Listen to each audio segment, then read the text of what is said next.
Olá, começa agora mais um Em Pauta aqui na TV Fevale. Hoje recebemos aqui no nosso programa Henrique Abel, advogado e mestre em Direito. O nosso assunto hoje é a eleição de Donald Trump nos Estados Unidos e os reflexos desse fato para a política em âmbito mundial. Mas antes, vamos conferir um rápido VT com dados sobre esta eleição para contextualizar melhor o nosso assunto.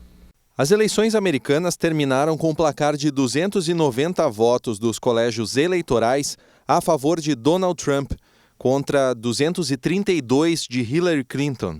Apesar disso, em números absolutos de votos, a candidata democrata terminou o pleito com mais de 1 milhão de votos a mais do que o adversário republicano. Mas este foi o único índice em que os democratas superaram os republicanos. No Senado, a derrota do Partido Democrata foi de 48 a 51 representantes eleitos. Na Câmara, 194 a 239. E no número de governadores, os democratas têm menos da metade de eleitos do que os republicanos, 15 contra 33. Ok, aí os números. Henrique Abel, obrigado pela tua presença aqui no nosso estúdio hoje. Muito obrigado pela presença para seguirmos nesse debate aqui. Muita gente até pode pensar a eleição nos Estados Unidos, mas isso, a gente vai discutir isso aqui agora, de que forma que isso reflete na política mundial, né? Os Estados Unidos sendo a potência que é há tantos anos. A partir desses números, vamos começar com esses números que a gente apresentou agora, a partir desses números, algumas conclusões imediatas, assim, números são coisas que podem nos enganar às vezes, né? Mas alguma outra conclusão imediata que dá para tirar a partir desses números, o que tu achas? Chico, obrigado pelo convite aqui para o programa. Pois, olha, uma análise preliminar desses números, o que nos revela? Um enfraquecimento surpreendente do Partido Democrata, sem dúvida, porque não é apenas uma questão da derrota na eleição presidencial, mas também uma derrota nas duas casas legislativas, uma derrota expressiva no número de governadores, uma diferença grande também nesse sentido, então um enfraquecimento muito grande nesse jogo de poder. Mas me parece que é até mais complexo que isso, por causa que nós também temos que levar em consideração que, no fim das contas, o Trump era um candidato, agora está eleito, mas era um candidato limítrofe entre republicano e independente. Então, formalmente, tecnicamente, ele era o candidato dos republicanos, mas ao mesmo tempo ele chegou a ser o candidato dos republicanos derrotando toda a cúpula, todos os nomes tradicionais do Partido Republicano e concorrendo meio que na contramão do próprio discurso tradicional dos republicanos, quase como um candidato independente. Muita gente era contra ele dentro do... Muita gente. Ele não teve apoio de grandes caciques do Partido Republicano, a família Bush e tantos outros. E isso gera uma certa incógnita de que, ao mesmo tempo em que houve um esfacelamento do Partido Democrata, há também um terremoto interno dentro do Partido Republicano.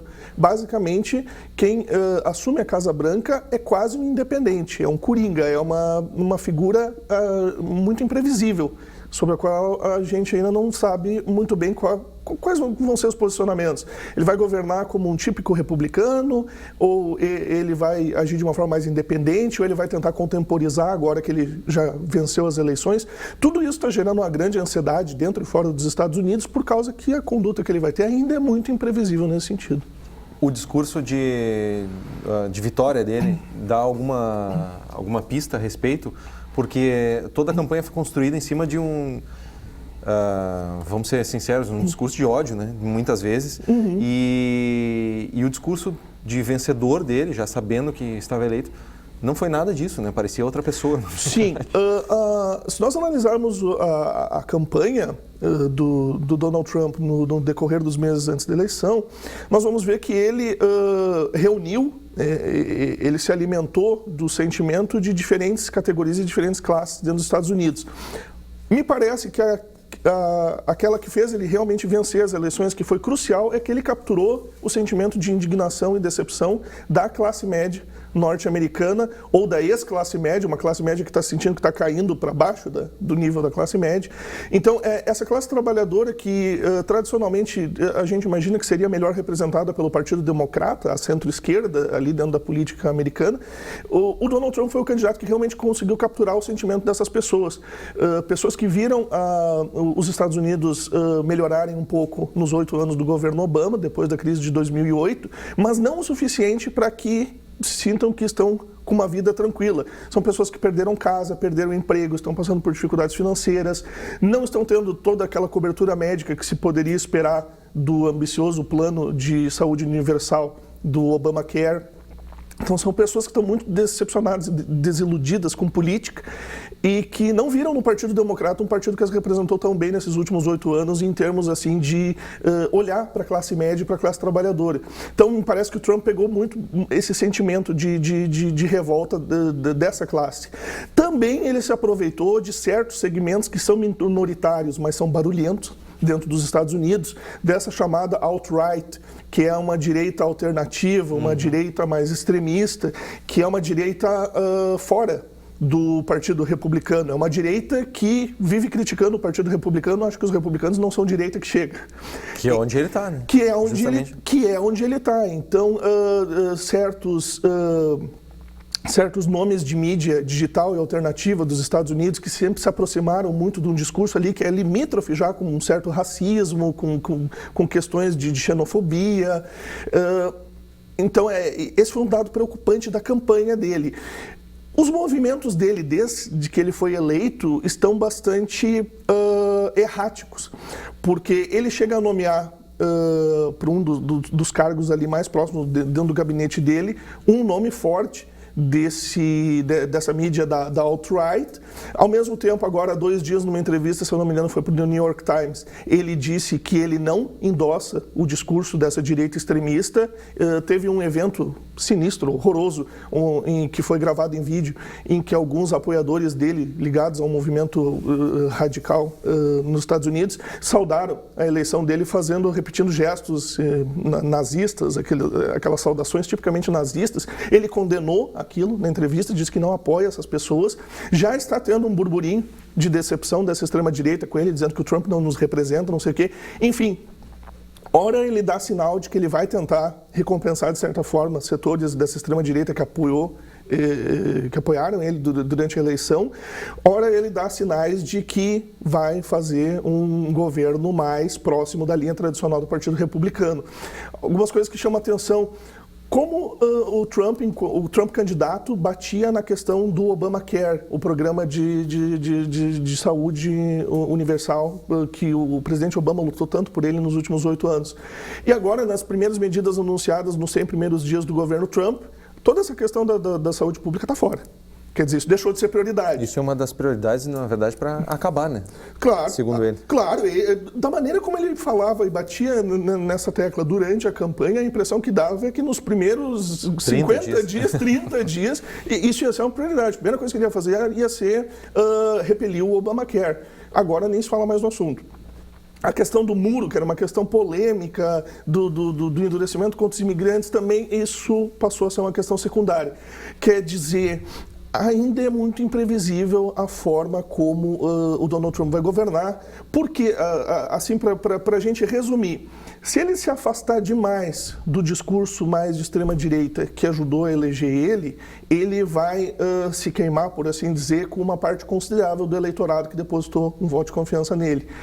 Se ele tentar ser independente demais, se ele levar essa filosofia de eu estou pelos republicanos, mas eu não sou tecnicamente um republicano, então eu sou ninguém me controla, ninguém manda em mim, eu sou independente, ele não vai durar. Ele não pode, porque a gente tem que levar em consideração que os republicanos e não o Donald Trump estão no controle de toda a política norte-americana. O Donald Trump é só a figura do executivo. Então, me parece que ele vai ter que transitar, e eu acho que, na dúvida, ele vai, uma leitura preliminar, ele deve contemporizar mais com a linha tradicional do Partido Republicano do que tentar ser aventureiro demais. Porque me parece que a figura do Donald Trump ele é um candidato que foi muito subestimado, mas eu enxergo nele um pragmatismo.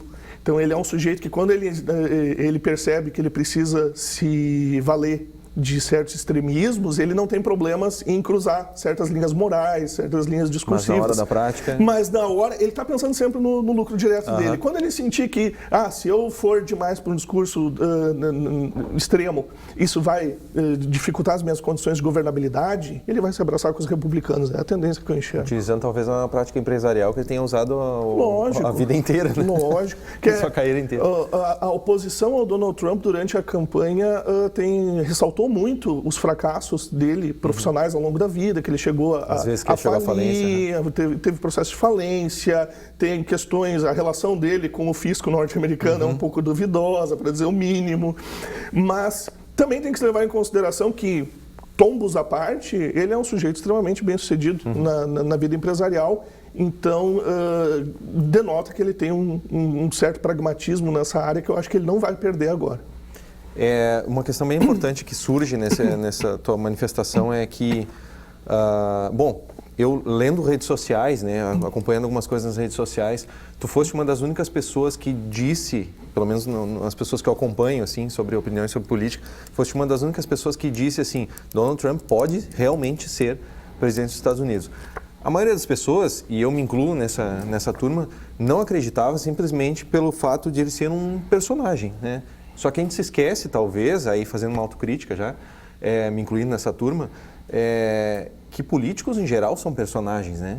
As pessoas em geral são personagens, mas políticos especialmente. Donald Trump só é assumidamente mais um personagem porque a gente vê ele daquela maneira, é um ícone, né? Um cara que tinha programa de TV, etc, etc, etc.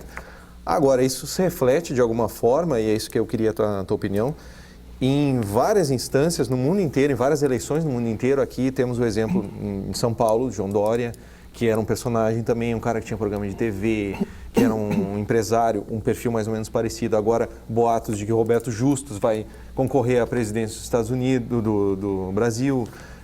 Enfim, esses personagens, essa terceira via aí, de repente, aparecendo, como tu comentaste, um cara independente, não tanto ligado a partidos.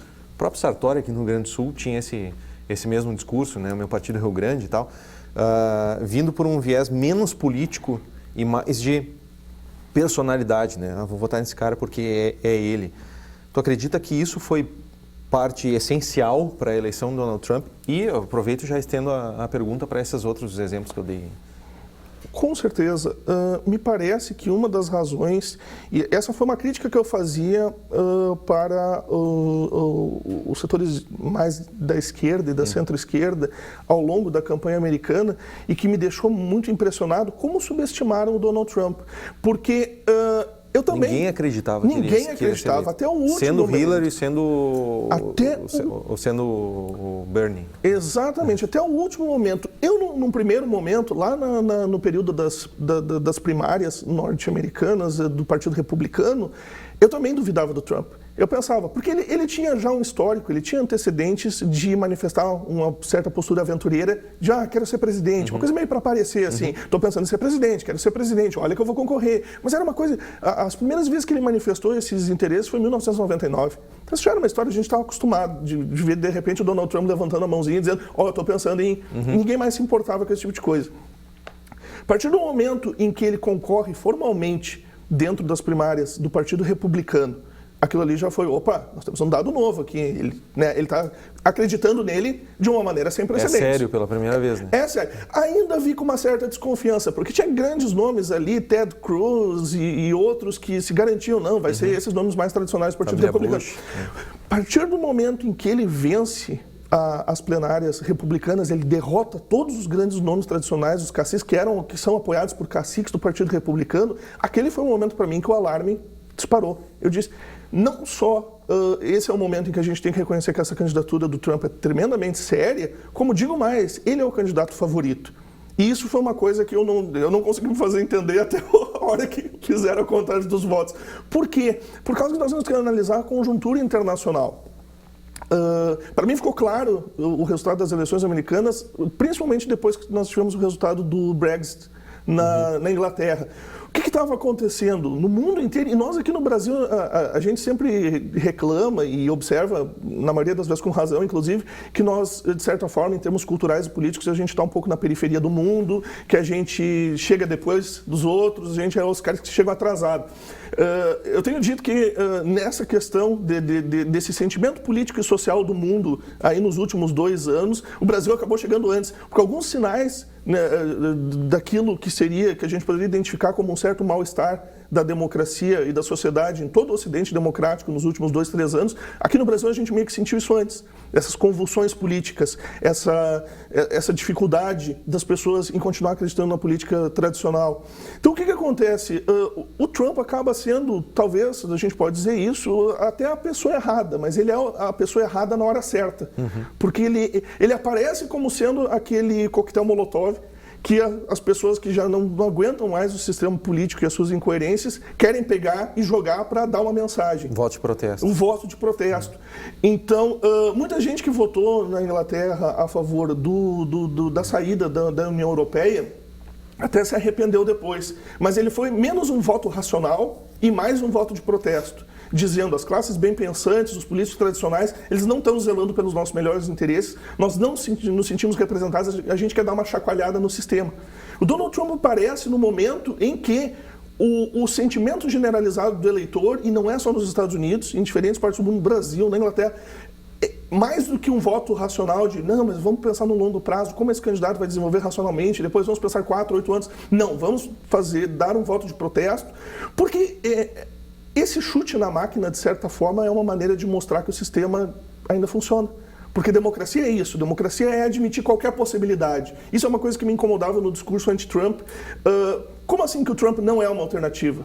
Então, o New York Times dizia assim, a seleção está ganha para Hillary. Até às vésperas da eleição, o New York Times dizia, ela tem 87% de chance de ganhar. Como é possível que ela tenha 87% de chance de ganhar se durante toda a campanha ela nunca conseguiu abrir mais do que 5% de vantagem? Ela parecia 5%, empatada, 2%, que é margem de erro. Quer dizer, como é que uma pessoa que está com a eleição ganha não consegue abrir nunca, nem quando teve aquele pior momento da campanha do Trump, que foi aquela divulgação dos vídeos que ele fazia comentários sexuais, abomináveis, da pior espécie, nem naquele pior momento da campanha dele ela conseguiu abrir uma diferença consistente. Então, os sinais de que ele, na verdade, era o candidato favorito e não ela, porque ele encarna, se nós analisarmos o ano de 2016, em termos sociais e políticos, no Ocidente democrático, o Trump é a cara desse momento histórico. Por isso que eu digo, ele até pode ser uma questão também de ideologia, de opinião, de gosto, né, de inclinação política e ideológica. Mas ele está personificando uma era. Ele personifica um momento político que a gente está vivendo. Então, se ele é bom ou é ruim, é uma questão de gosto de cada um. Agora, que mesmo que ele seja o cara errado, ele é o cara errado na hora certa. Ele chega com esse discurso no momento mais propício. E mesmo assim é uma situação limítrofe, porque nós temos que considerar, ele vence, mas tecnicamente no voto popular ele perdeu por 1 milhão de votos. Então, em outras circunstâncias, realmente talvez ele fosse um candidato que não ia dar nem para a saída. Mas aqui está tão forte esse sentimento de rejeição à política tradicional que ele consegue, né, mesmo contra outros elementos da vida dele que denunciam contra, o fato dele ser uma figura mais midiática do que qualquer outra coisa, de não ser visto com uma certa seriedade, assim como político, mas ele consegue, né, transpor essas barreiras iniciais. E o principal fator que me levava a ver ele como candidato favorito é o seguinte, porque ele encarnava o momento, ele era o candidato Brexit. Ele era, e nós tínhamos precedentes, tu disseste o nome do Dória. Nós não precisamos ir tão longe. A prefeita Fátima, eleita aqui em Novo Hamburgo, não é o mesmo discurso do eu sou a melhor pessoa nesse momento para representar o interesse da população por causa que eu sou de fora da política. Então eu vou oxigenar. Ela aqui, ela a minha virtude é que eu venho de fora. Eu posso oxigenar esse sistema, eu posso fazer diferente. O sistema está podre, vocês têm que colocar alguém de fora. Eu não sou político, vote em mim. Se nós pensarmos, isso vale para a eleição norte-americana presidencial, para a eleição do Dória para eleição aqui. Quer dizer, nós podemos fazer um paralelo desde Novo Hamburgo até Washington. Então a gente tem que ver, um padrão aqui. É principalmente por causa desses padrões que vinham emergindo nos últimos 2 anos na democracia ocidental, é que me pareceu que, olha, o Trump é o favorito. E eu lamento do ponto de vista das pessoas que não queriam ver o Trump eleito, porque eu acho que elas tinham que ter se dado conta disso antes, talvez elas pudessem até ter invertido o resultado, levado ele mais sério. Me parece que a campanha democrata ela foi muito acomodada. Ela meio que contava em última instância que pode ser mais apertado, pode ser mais folgado, mas o fato é que a Hillary vai ganhar. Sim. Então eu acho que eles caíram de um cavalo de um jeito que não se recuperaram até agora. Vamos seguir nessa análise e logo em seguida nós vamos para um breve intervalo. Voltamos em seguida com o nosso Em Pauta de hoje, falando sobre as eleições dos Estados Unidos e a política externa a partir desse fato.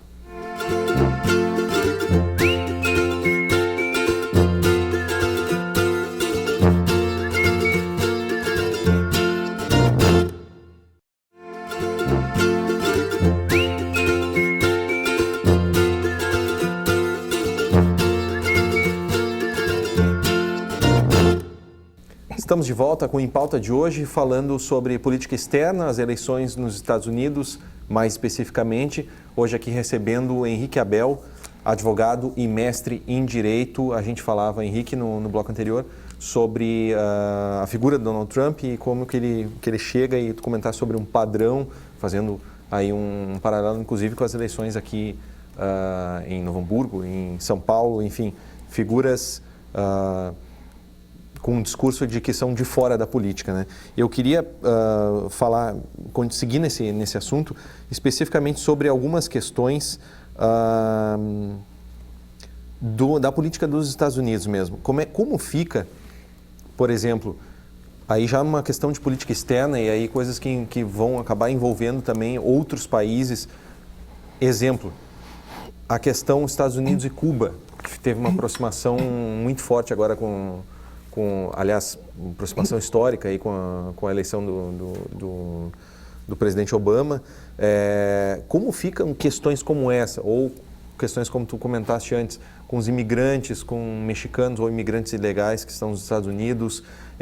Esse tipo de questão, para alguém que não tem experiência política, que vem de um mundo de fora da política, chegar agora e encontrar o país como está e o mundo como está, né? Questões de política externa, relações com países chave, como por exemplo a China, ou mesmo as questões aí bélicas que os Estados Unidos têm tanta, são fãs, né, de como tratar com essa questão com o Oriente Médio, etc.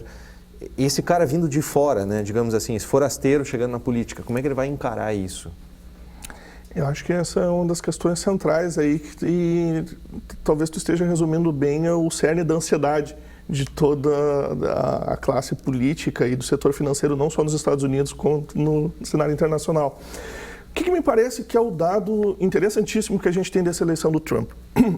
Entre o final dos anos 1970, começo dos anos 1980, a gente tem a queda daquele antigo modelo que vinha dando certo nos países desenvolvidos desde o fim da Segunda Guerra, que era o modelo do estado de bem-estar social, o welfare state.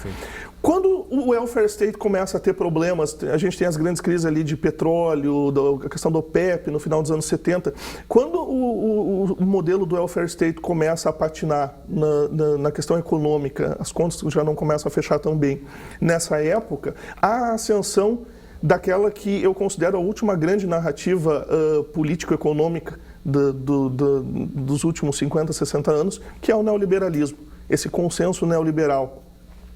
Então, num primeiro momento, esse consenso neoliberal surge como um discurso político-econômico de direita.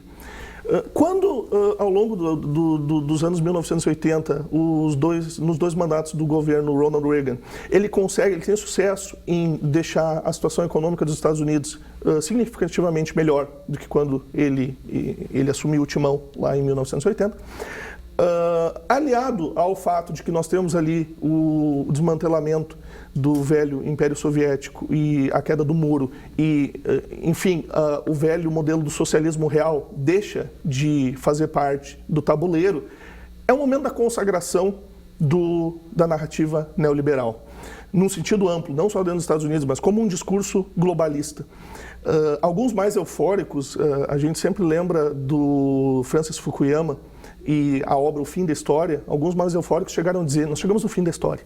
Agora é uma questão de os Estados Unidos chegaram no desiderato da história humana e agora os outros países, meramente é uma questão deles se aproximarem desse modelo. Mas não existe mais discussão. Nós chegamos no último modelo, no último homem. É a democracia liberal, modelo norte-americano. Agora é só uma questão de todo mundo chegar nesse patamar e terminou a história do mundo. O resto vai ser só uma sucessão de eventos cotidianos. Essa foi uma narrativa muito ingênua, que subestimou as complexidades que viriam muito em breve. E o que me parece digno de nota aqui, num primeiro momento, é que esse consenso neoliberal começa a ruir de uma forma, a meu ver, irreversível. Primeiro grande momento, eu tenho dito que é o equivalente da queda do Muro de Berlim para a narrativa neoliberal, é a grande crise de 2008. Ficou muito difícil ser um neoliberal ingênuo depois da crise de 2008. Nós fomos analisar os economistas que mais têm se destacado em estudos e livros, best-sellers e premiações de 2008 para cá, são justamente analistas e estudiosos que fazem uma crítica das questões de concentração de renda, desigualdade social. E nós chegamos num ponto, acho que foi no ano passado, não me lembro agora exatamente quando saiu isso, o próprio FMI chegou a dizer que o neoliberalismo tem que ser visto com certas restrições, que em última instância o neoliberalismo é um discurso que gera mais prejuízos do que vantagens. E eu não achei que eu iria viver para ver uma coisa dessas. É mais ou menos, fazendo uma comparação exagerada, assim, é mais ou menos como se a Igreja Católica chegasse à conclusão de que o cristianismo não é tudo isso. É muito impressionante. E num primeiro momento, parecia que o candidato pós-neoliberalismo seria o Obama, lá em 2008. E ele tinha muito disso nesse discurso. Aquele discurso, nós precisamos regulamentar melhor as questões de Wall Street. A gente precisa regular melhor o setor financeiro. Isso que fizeram com a classe média, com a classe trabalhadora norte-americana, foi uma barbaridade. Nós vamos tomar providências. Uma interferência do Estado aí no... Lógico, assim, sem nenhum prejuízo. Não se trata de uma questão de capitalista ou anticapitalista. Existe um consenso capitalista. Não é uma questão assim de comunismo, socialismo. Isso é uma distorção. Mas o capitalismo não é uma fórmula única. Existem muitos capitalismos possíveis. Então, qual o capitalismo que nós queremos? Essa é a questão. E o Obama se elege como dentro de uma plataforma de, olha, eu vou zelar pelos interesses da classe trabalhadora, eu vou apertar o Wall Street. E isso não acontece. O Obama, depois de eleito, ele faz 8 anos de um governo neoliberal. E isso é um problema. Ele insiste num consenso, num modelo que já estava dando ali os seus últimos suspiros. E o que acontece nas eleições agora de 2016? Nós temos os dois grandes nomes que polarizaram a eleição americana, eram 2 candidatos pós-neoliberalismo. Um deles fazia a crítica tradicional do neoliberalismo, que é a crítica de esquerda, então, criticando a desigualdade social, criticando a questão do salário insuficiente para as classes trabalhadoras, que era o Bernie Sanders, que era o candidato do discurso antineoliberal de esquerda, que acaba perdendo nas eleições internas do Partido Democrata para Hillary, que era a candidata arquetípica da continuidade do consenso neoliberal. Por que isso acontece? Porque a partir dos anos 90 o neoliberalismo se transforma numa doutrina hegemônica e vale também para a centro-esquerda norte-americana. Então, a partir da queda do muro, tanto o Partido Republicano quanto o Partido Democrata, um mais conservador, o outro mais progressista, mas eles se encontram no meio termo econômico. Então o neoliberalismo se transforma na corrente. O setor financeiro tem muito apreço por isso, não é de graça que todo o setor financeiro, do Wall Street, era maciçamente a favor da candidatura tradicional nesse sentido da Hillary. E nós temos o Bernie Sanders, que é o crítico do neoliberalismo à esquerda, e nós temos essa figura surpreendente do Donald Trump, que aparece como sendo a direita anti-neoliberal. Esse é o componente novo, o ingrediente novo na política norte-americana. Nós temos um discurso de direita, um discurso de um republicano anti-neoliberal. Quer dizer, destruindo o velho consenso que vem desde o Reagan, que o Reagan é a última grande narrativa, a última grande instituição, assim, o totem, ainda do Partido Republicano nos últimos 50 anos. Então, o fato significativo que aparece aqui é esse sentimento que ele é conservador, ele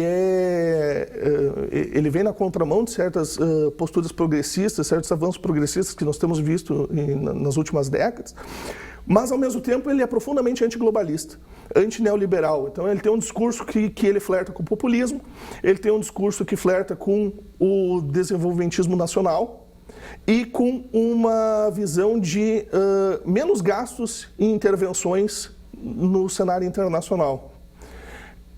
Esse me parece que é o fato mais interessante. Por quê? Porque isso está também de acordo com o que a gente viu, por exemplo, no Brexit. Também é a população do Reino Unido sentindo, olha, nós estamos mais preocupados com os nossos problemas aqui. A gente está preocupado com os problemas da nossa indústria, a gente está preocupado com o desemprego, a gente está preocupado com o problema dos imigrantes aqui, essa questão social. A gente não quer fazer parte de um glorioso projeto internacional com os outros países da União Europeia e não sei o quê. Abandone essa utopia, vamos nos concentrar aqui. Resolver primeiro o que está errado aqui. Esse sentimento de que a política não está mais dando respostas, de que nós precisamos ir do global para voltar para o nacional, esse é um refluxo que me parece que pouca gente, ou talvez ninguém, tenha previsto adequadamente nos últimos 20, 30 anos, por causa que vai totalmente na contramão daquela narrativa do consenso neoliberal. Então se imaginava, mesmo entre os analistas de esquerda, que o neoliberalismo ia ser superado naquela questão da desigualdade, coisa tal, que nós teríamos um discurso mais igualitário, de tributação de grandes fortunas, mas que esse movimento globalista da política seria irreversível. E agora nós estamos vendo que talvez a gente tenha enterrado o fantasma do nacionalismo muito rápido. Tá certo. Henrique Abel, muito obrigado. Infelizmente, nosso tempo é curto, meia hora parece muito, mas passa correndo quando o assunto rende assim. Muito obrigado pela tua presença aqui. Eu que agradeço. A gente aguarda para outras discussões aí futuramente, de repente fazer uma análise com o governo andando já, a gente poder conversar um pouco mais. Fico sempre à disposição. Muito obrigado, Chico. Obrigadão.